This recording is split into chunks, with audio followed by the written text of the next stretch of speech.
a ideia é apresentar para vocês, nessa aula de hoje, um pouco sobre as válvulas de controle direcional. É mais uma conversa rápida, mostrando alguns tipos de válvulas direcionais e a aplicação dela nos sistemas hidráulicos. A função das válvulas de controle direcional são as mesmas do pneumático, só que os princípios de funcionamento do circuito são um pouquinho diferentes. A gente sabe, então, que, falando em válvulas, existem basicamente 3 categorias de válvula, que são as de controle direcional, as de controle de vazão e as de controle de direcional. Aqui em cima, as de controle de pressão. E hoje vamos conversar um pouquinho sobre as válvulas de controle direcional e as válvulas de controle de vazão. Tá? Então, no caso específico das válvulas de controle direcional, que é o objetivo dessa conversa de hoje, tá? A gente sabe que existem diversos tipos de válvulas. Existem basicamente válvulas do tipo registro e válvulas direcionais, e todas elas, de uma certa forma, a grande função delas, né, é controlar direção e sentido do fluxo, de modo a controlar os movimentos dos atuadores. Sempre o objetivo é o controle lá, de alguma forma, dos atuadores. E nesse caso, as válvulas de registro são as válvulas que a gente tem no sistema para controlar de maneira geral um fechamento ou a abertura de um circuito. Então, todo circuito hidráulico vai ter lá uma válvula globo, gaveta, a válvula tipo esfera e agulha, que é bloquear de maneira geral a passagem do fluido por aquela tubulação. Tá? Então, a função básica delas é essa. E tem os diversos tipos, né? A globo, a globo, existe a tipo gaveta, tem uma gaveta, a válvula esfera e a tipo agulha. O objetivo dessas válvulas não é controlar vazão, muito embora a gente sabe que se nós fecharmos mais a válvula, né, a gente acaba controlando também a vazão, mas o objetivo delas é dar passagem ou não do fluido para o sistema hidráulico. Há as válvulas de controle direcional do tipo retenção, que são bastante aplicadas nos circuitos hidráulicos. E esse tipo de válvula, esse aqui ou esse, né, ou mesmo esse aqui, só muda a configuração da montagem, ela permite o fluxo em um sentido e impede no sentido contrário. Então, sempre o objetivo dessas válvulas de retenção é permitir fluxo somente em um sentido. Geralmente, onde está a mola, por exemplo, aqui em placa, aqui está a mola então empurra a esfera contra a sede e fecha. Então, o sentido se dá sempre aqui, ó, nessa direção, o sentido do fluxo.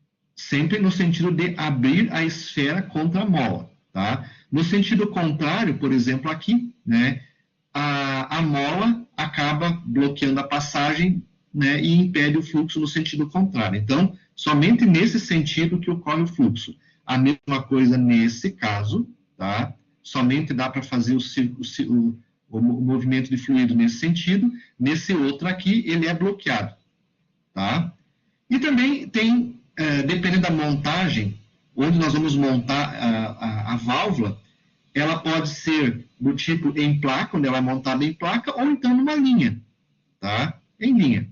Tá? Então, na linha, isso quer dizer que eu vou colocar na tubulação, aqui vai estar a tubulação, né? Isso que aqui em linha quer dizer que aqui eu vou ter uma tubulação que vai, e a válvula está no meio da tubulação. Em placa, geralmente ela é parafusada num bloco manifolds, eu tenho uma placa, tá? E essa placa possui uma série de orifícios intercalados internamente que permite o fluxo. A mesma coisa essa aqui, ó, do tipo pistão, também em placa. Ela é geralmente montada num bloco manifolds, tá? Uma placa, e essa placa, então, possui diversos orifícios, furos e orifícios e conexões que permitem ligar um ponto a outro, né, o sistema hidráulico. A aplicação dela é para proteger os componentes do sistema, ou então em bypass para causar algum efeito de controle no sistema. Vejam aqui um caso de aplicação desse tipo de válvula, que é essa válvula aqui, ó, uma válvula de retenção simples. Nós temos aqui duas bombas, tá? A bomba número 1 e a bomba número 2, que são bombas que possuem, no caso aqui, a bomba número 1 é uma bomba de baixa vazão e alta pressão. E a bomba 2 é uma bomba de alta vazão e baixa pressão. Então, a bomba 2, ela só entra em operação para levar o fluido rapidamente e esse fluido se somar com esse outro aqui, ó, que é da bomba 1 e o que é da bomba 2, para dar uma grande vazão no sistema e garantir uma velocidade, né, do atuador mais rápida, tá? Então, a bomba 2 ela tem essa função, garantir uma alta vazão para o sistema, tá?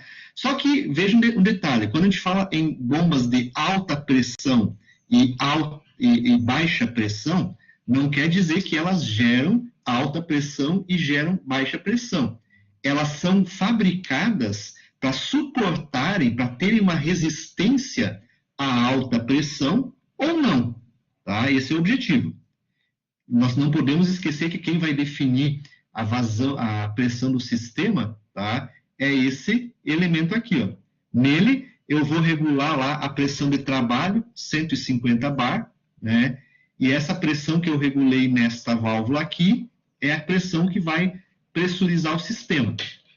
Quando a pressão no sistema chega a 150 bar, ele habilita o piloto interno e ele movimenta o carretel da válvula para cá e dá vazão para o sistema. Mas tudo isso aqui fica pressurizado em 150 bar, tá? Nós não podemos esquecer disso. Só que nesses casos, então, pessoal, dessas bombas aqui, então, o detalhe é o seguinte, eu vou mandar vazão, vou passar para uma válvula direcional e vou mandar vazão lá pro um atuador, tá? Então, eu tenho isso aqui, ó, eu tenho essa característica aqui, ó. Então, para fazer o atuador trabalhar com alta velocidade até ele chegar no ponto de aplicação de força, né, eu preciso ter uma velocidade elevada, tá? Então, nesse caso, passando, é claro, aqui vou ter a válvula de controle direcional aqui também, tá? Então, a vazão que passa para o sistema é a soma da vazão da bomba 1 mais a vazão da bomba 2. As duas mandam vazão para o sistema. Só que, enquanto está sendo encaminhado vazão, a pressão no sistema ainda é baixa, tá? Então, eu mando bastante vazão para o sistema, ele vai avançar rapidamente. Quando o atuador chega no fim de curso e ele pressiona o sistema, tá? Aí gera pressão. Essa pressão, então, é sentida pela rede, toda a rede sente a pressão, tá? E essa pressão aumenta aqui, ó. Ela aumenta aqui e empurra a esfera contra a sua sede, bloqueando a passagem desse fluido, tá? E aí, então, né, somente a vazão da bomba 1 passa a atuar no sistema. A pressão vai aumentando, vai aumentando, vai aumentando. Quando chegou em 150 bar, por exemplo, que foi o regulado nessa válvula aqui, o sistema abre da passagem para o tanque. E ele fica, então, bloqueado em 150 bar. Mesmo assim, ele dá um choque de contato forte, né? Sim, não tem jeito. Tudo isso aí vai dar choque, né? A cada abertura dessas válvulas aqui, sempre vai ter uma pancada, né? Nós não podemos ignorar isso. Sempre vai existir, tá? Sempre vai existir. Então, não tem como. Mas é assim que vai funcionar o sistema. Através de pequenos golpes ou grandes golpes, dependendo da pressão com que está trabalhando o sistema. E aí, então, pessoal, ó, o detalhe. Essa válvula... Deixa eu apagar tudo de novo. válvula aqui, ó, num primeiro momento, quando o atuador está avançando, ela permite passagem de óleo por aqui e por aqui. Ela só bloqueia quando a pressão aumenta. Quando a pressão aumentou nessa linha, ela bloqueia a válvula. Como essa bomba aqui é de deslocamento variável, ó, ela tem aqui, ó, esse símbolo indica que ela é de deslocamento variável. Se ela é uma bomba de palhetas, ela centraliza o rotor internamente na bomba e a bomba deixa de mandar vazão para o sistema. O motor continua trabalhando, operando ela, mas centraliza ela e mantém, então, centralizado. Ou então, né, e a vazão interna vai para o tanque. Detalhe, pessoal, quando eu tenho bombas em paralelo, a pressão não se soma. Sempre se sobressai a pressão da maior, tá? Quando eu tenho bombas em paralelo, a função das bombas em paralelo é somar vazão, só isso. Mas ela não soma pressão, tá? Não soma pressão por dois motivos.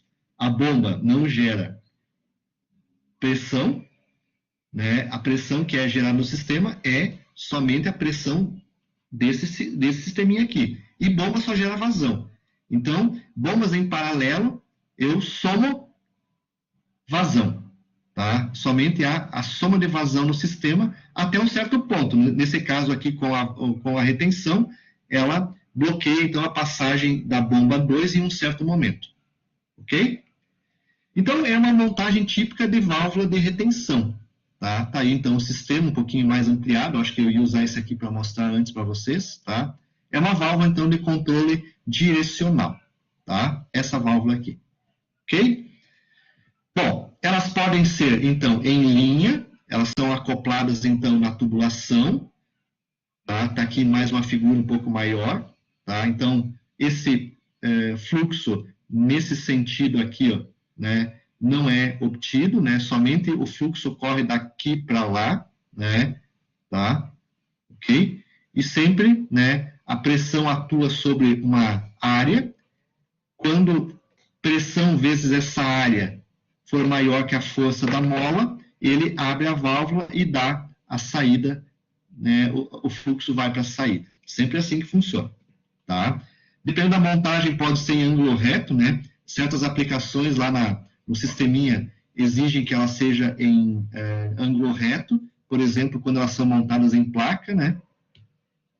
Tá? Pode ter, então, essa atuação aí.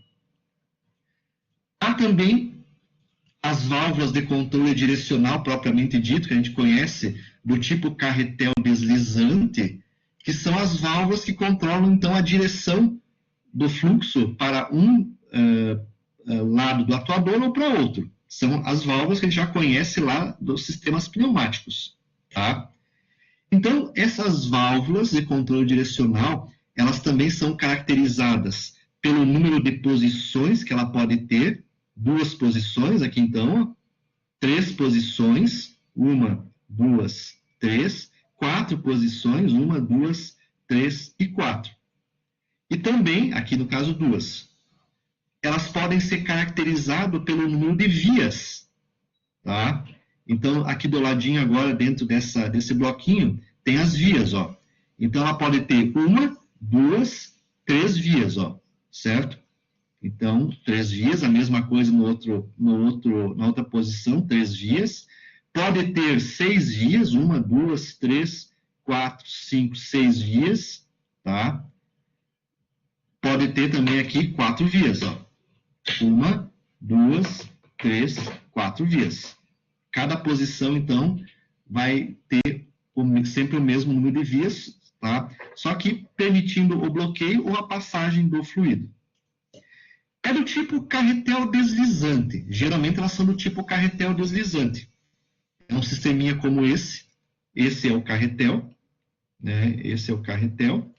E por algum movimento, seja manual, seja por uma alavanca, seja por um botão, por um solenoide, esse carretel se movimenta internamente a carcaça da válvula e habilita ou não a ligação de um ponto ao outro. Por exemplo, aqui, ó, nessa posição, está tendo passagem do A para o tanque, por exemplo, aqui, tá? E aqui, ó, essa região aqui está pressurizando a linha B. Se eu colocar essa válvula, então, para a esquerda, vejam que agora eu estou pressurizando a linha A e estou colocando a linha B, né, no tanque. Pressão e tanque. Linha A e B, avanço, recuo do atuador, né? Então, vou ter essa ligação aqui, por exemplo, tá? E há diversos tipos de centro.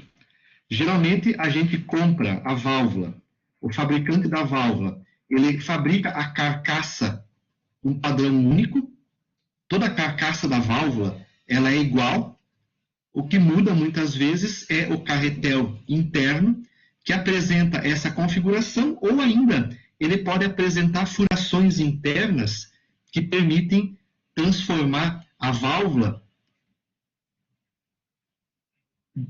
com um centro diferente.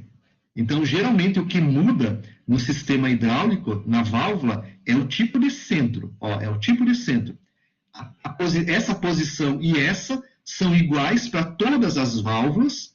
Geralmente, o que muda é o tipo de centro, então. Ó. Esse é um centro totalmente bloqueado. Tá? Vejam aqui, já que nessa segunda válvula aqui, ó, o centro, ele liga todos os lados do atuador com o tanque bomba, tá? Deve dar uma confusão aqui. Este centro aqui, ó, ele faz com que a bomba fique circulando óleo entre tanque e tanque, né? Bomba e tanque, e bloqueia a passagem do óleo nos dois lados do atuador.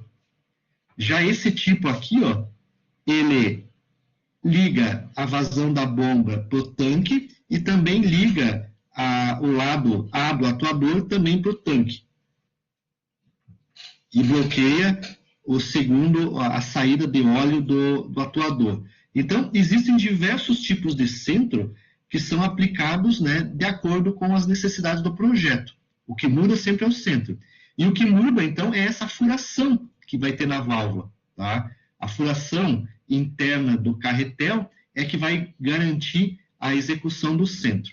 Tá? Então, o fabricante faz uma carcaça de válvula específica e quando você vai solicitar uma válvula, por exemplo, uma válvula de controle desse tipo aqui, por exemplo, o que vai acontecer? Ele vai simplesmente pegar um carretel que garanta a realização dessa função aqui. Ó. A furação do carretel vai ser diferente das demais. Tá? E aí, então, esse carretel é montado, né, para garantir, então, o funcionamento da válvula aí. Tá? Então, aí, ó, a posição bloqueou a passagem, P para B, agora de P para A aqui, ó. Tá? Então, vejam os fluxos que acontecem daqui para cá, ou daqui para cá, ou tudo bloqueado. Ó. O amarelo bloqueou tudo. Tá? Só permite, então, tudo bloqueado, bloqueou tudo. Então, o carretel da válvula vai se movimentar internamente assim e garantir, então, a execução da função da respectiva válvula. Então, este acionamento aqui, ó, pode ser de várias formas. Geralmente, pode ser por um pedal, por uma alavanca. A alavanca pode ter um detente, tá? Que mantém a posição da válvula na posição programada aqui pela posição da alavanca. Tá? Ela não permite o movimento dela. Ou pode ser sem detente, no qual sempre a posição fica a posição central. Quando você tirou a força da alavanca, ela volta para a posição sempre para a posição central e a válvula vai para a posição central. Ou pode ser, então, por rolete, para executar alguma função, né, de fim de curso, ou pode ser, então, por, né, sistema operação direta, usando, né, contatores, né, relés e contatores aqui. Na verdade, usando, né, dispositivo eletrônico aqui. Tá? Então, aí, o relé movimenta o spool da válvula, né, para um lado ou para o outro. E quando estiver tudo desligado, ele volta para a posição central, por exemplo. Então, são os tipos de acionamento, então, das válvulas, tá? Então, como eu falei, é uma conversa sobre isso aí, tá? A ideia é só apresentar um pouquinho sobre isso e falar, né, principalmente dos tipos de centro. Cada aplicação, então, muitas vezes demanda de um tipo de centro diferente, tá? Que estão colocados aqui. Esses centros aqui, de maneira geral, todos os fabricantes disponibilizam esses centros, e à medida que a minha máquina precisa de uma função específica, o centro garante isso. Vejam que esse centro aqui, ó, ele tem algumas válvulas de controle de vazão incorporadas, ó, tá? Válvulas de controle de vazão. Ó. Então, ele permite, de alguma forma, regular a vazão que passa também pela válvula.